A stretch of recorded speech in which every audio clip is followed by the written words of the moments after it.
Hello learners, good morning. Welcome to the third part of the history sources of history in ninth Maharashtra State Board. Today we are going to discuss about the museums.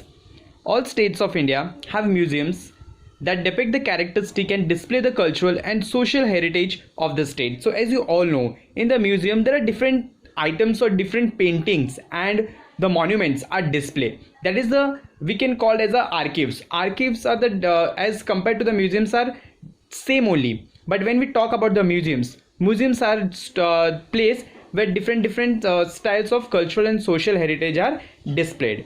They enable us to understand history. The Chhatrapati Shivaji Maharaj Museum at Mumbai, so you will find this is a museum you will find in Mumbai, like near the gateway of India. Reserve Bank of Museum in Pune city, so this is a reserve bank where the money's dealing is taking place in Pune city. Apart from the government museums, so these are the government museums I'm talking about.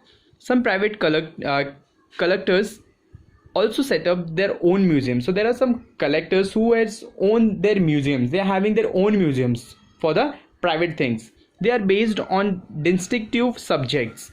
Example: coins, notes, lamps, and nutcrackers in different shapes, cricket equipment. So they have displayed. These are the things like coins, notes, lamps, like kandil hum bolte, nutcrackers. There are different types of nutcrackers to crack the nuts. उसको हम हिंदी में सुपारी भी बोलते हैं. जो different types के उन्होंने shapes preserve करके रखा है और display करके रखा है museums में. So these are owned by the private collectors of the museums.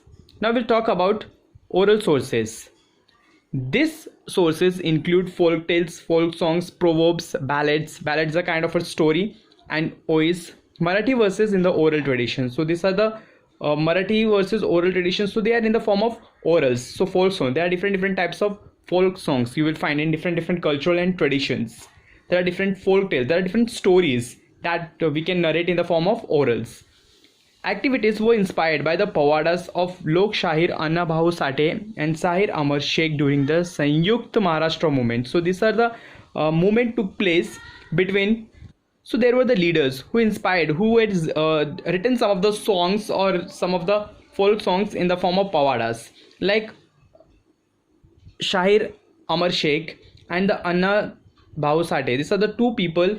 They have started the Sanyukt Maharashtra movement. So these are the moments where Gujarat and Maharashtra were having some fighting against of Mumbai. So they were thinking that Mumbai should be in Gujarat, not in Maharashtra, and the people who there in Maharashtra, they were thinking that Mumbai should be there in Maharashtra. So the movement took place between them, but suddenly the movement also took place and the Mumbai came to the Maharashtra. So the Sanyukta movement took place, and it is in the form of Pawadas, and they have written some of the narration on that. Next is audiovisual sources. Televisions, films, internet are called audiovisual media. So these are the audiovisual medias like films and internet, or we can see or we can get the information through that. Many domestic and foreign television channels are also comes under this head. So there are channels which belongs to the Indian channels also, and even the foreign channel also we can see. We get the information through these audiovisual sources like history channels, Discovery Channel. History channel tells about the history. Discovery means the person who is giving the information about the foreign people, about the foreign states, about the foreign forest. Like take the example of Man versus Wild. This are the person who is roaming there. He gives the information about the particular forest, about the particular animal. So this is the audiovisual sources that we can understand.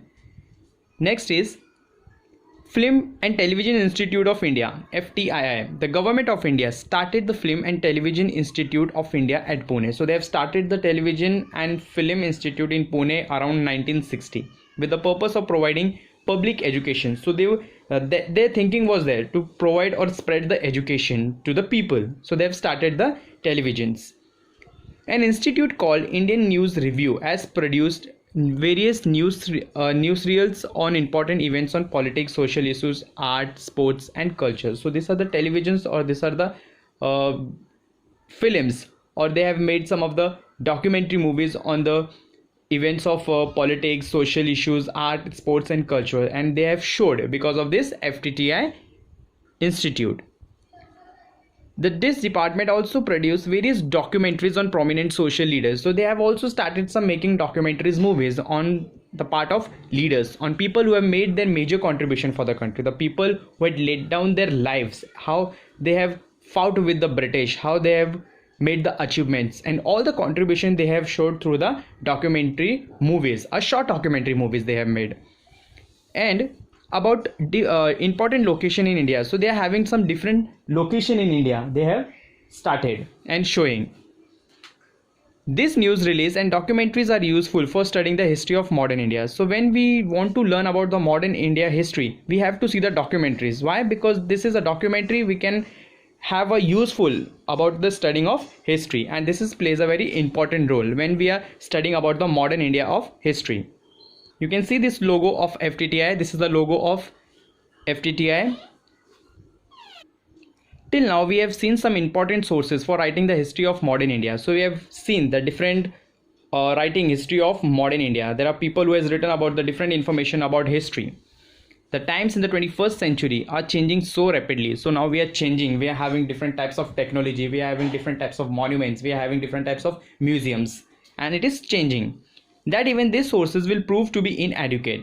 However, the new sources are coming forth. So new sources are coming. New people are finding new research from that sources. For example, during the transformation from landline telephone to cell phones, gadgets called paper came up for contacting people. So in olden times, people used to have the landline phones, but they were not having landline phones actually. They were having the papers. They have to write the letter, or they have to write some of the points in the form of letter, and they were having the page to convey the message. But nowadays we are having landline mobiles. It's a new modern era in history. So they have changed, because as the century changes, as even the people also changes. But it died out as quickly as it had come up.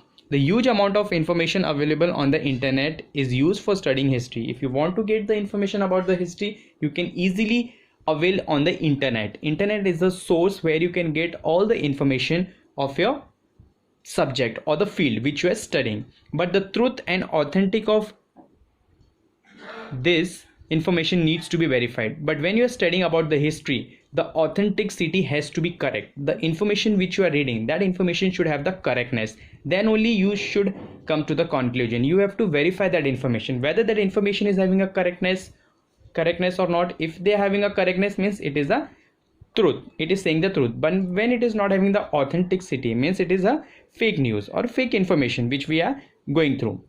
Now it has become comparatively easy to study history with all these sources. Now it has become very easy to understand the history from the sources which we are available. As the sources are from the available, since a subject like history touches all the aspect of our lives, so we are studying the history in our day-to-day lives. It also touches the aspect. Why? Because in a day we come to the cross of the history, we understand, we learn something about the history.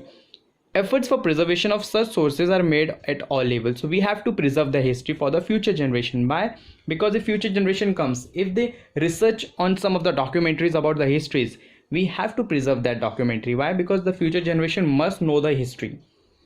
We should also contribute to this effort. So we should also contribute to these efforts. What our history experts have done, how the contribution they have done in the history. They have researched something, they have find the inscriptions, they have find the different types of coins. So they have preserved those things. Why? That the future generation should also know.